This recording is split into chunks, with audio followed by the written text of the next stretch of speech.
Good morning and annyeonghaseyo. Welcome. It is now March 14th and it's a very special day because today I'll be doing the CrossFit Open. I'll be doing it over at Reebok Sentinel 1 over in Hannam, Seoul. Now, a couple of things that I did beforehand to prepare for the Open and that I think you should do also. I'm going to go over very quickly and break down my strategy. So, first up, rest well. I sleep immaculately. I sleep in a blackout room. I slept for almost 10 hours last night.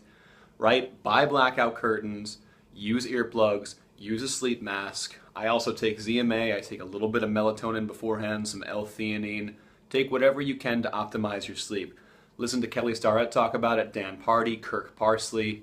It's huge. There was a study I'm reading about right now in Stronger, Faster, Higher by Mark McCluskey. I always want to say Chris. Mark McCluskey. It took Olympians and it measured the amount of sleep that they got beforehand. They were getting an average of 6.5 hours every night.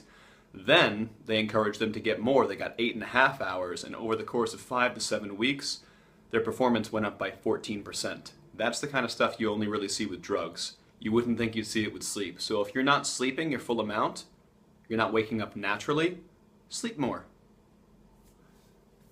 Next, you want to eat a carby meal a few hours beforehand. Now, I went with one of my favorites. I have some yams and sweet potatoes here. I made about 5 of them. They're small yams here if you buy them organic. So I cooked that up, and then I have a little bit of grass-fed beef also. I like to season them, make them a little spicy. A little bit of sweet and spicy yams in the morning. That's definitely my favorite. Now, I'm going to take that with chromium and ornithine to balance my blood sugar because I will go into a carbohydrate coma if I eat that stuff this early in the morning without it. So, know your body, know how you react to foods. You shouldn't be trying new things on game day. That being said, I also took my other usual supplements, a little bit of creatine, vitamin C, about what you'd expect. Before the workout, I'm going to mix a protein and maltodextrin shake, and I'm going to sip that throughout with a little bit of sea salt, and I'm also going to put in some beta-alanine. Now, on the recommendation of Stronger, Faster, Higher and a friend of mine who's much smarter than I have taken this 2-liter clean canteen and I've put 20 grams of baking soda in. In Stronger, Faster, Higher, they call baking soda an antacid for your muscle that'll help you buffer acid and maintain performance between 1 and 7 minutes when you're using that specific energy pathway. I tried it yesterday just to see if I would have any disaster pants after consuming 20 grams of baking soda. Thankfully, I did not. My pants remain clean. So, I'm going to try it again today, space it out over the course of a couple of hours, and see if it's going to help my performance during 15.3. Now, when I get there, I'm going to hit the warm-up. For the warm-up, I'm going to do my usual 5-minute 80% row. I'm going to hit a couple of sets of kettlebell swings. I'm going to do a couple of practice ring muscle-ups, a couple of practice wall balls, and a few rounds of practice double unders. Now, this whole thing should take me 15 minutes. I should get warm. I don't want you to push it too hard, but there should be some kind of lactic threshold kind of training, just so when you first start hitting it, you aren't exhausted. I'm also going to do a bit of light foam rolling. Light foam rolling gets more blood going to your skin and your muscles, and it's been shown to increase performance. You don't want to dig in there and really carve out the gristle, right? That's kind of stuff that you want to do with static stretching afterwards. This is just light, and it's not supposed to make you more supple. It's just supposed to make you a better performer right now. Now, for 15.3, I'm going to hit that at 3 o'clock. So that leaves me a little more than 3 hours before. So, our 14-minute AMRAP, 7 ring muscle-ups, 50 wall balls at 20 pounds, and 100 double unders. My ring muscle-ups are the weakest part of this workout for me. So, I have done some experimentation, and I know that I can hit a kipping ring muscle-up consistently for 20 minutes if I go about every 20 seconds. So I'm going to have to really look at the clock. I'm going to try and push it beforehand and hit one every 10 seconds, but I'm going to break it up right away. And I'm not going to make the same mistake twice. If I try and hit a ring muscle up 10 seconds apart and I can't do it, I will push it back to 15 and then push it back to 20. The failed ring muscle ups are where you're really going to lose a lot of time here. So I'm going to do my very best to make sure every one of those counts, even if I do have to take a 10, 15, 20 second break between each one. The wall balls, I'm about 183 centimeters, 6'1", so I'm not terribly concerned about that. Shoulders are strong, my squat is strong, and it's easier for me because I'm a taller individual. So I'm not very worried about that one. And my double unders, I've been doing sets of 60 every minute on the minute. I can hit 212 easy as my PR. My prediction for this, I'm hoping I can make it through 3 rounds. That might be optimistic. We'll see. I did some ring muscle up warm-ups. Not warm-ups, I'm sorry, but some practice the other day, kipping, and I was able to hit 30 in about 20 minutes. So I think I might be able to hit 21 in 14, even with the other stuff, because that shouldn't take me that long. This is my prediction. I'm going to mash this together with the other video. Wish me luck, guys.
언니 화이팅!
On your right, dude!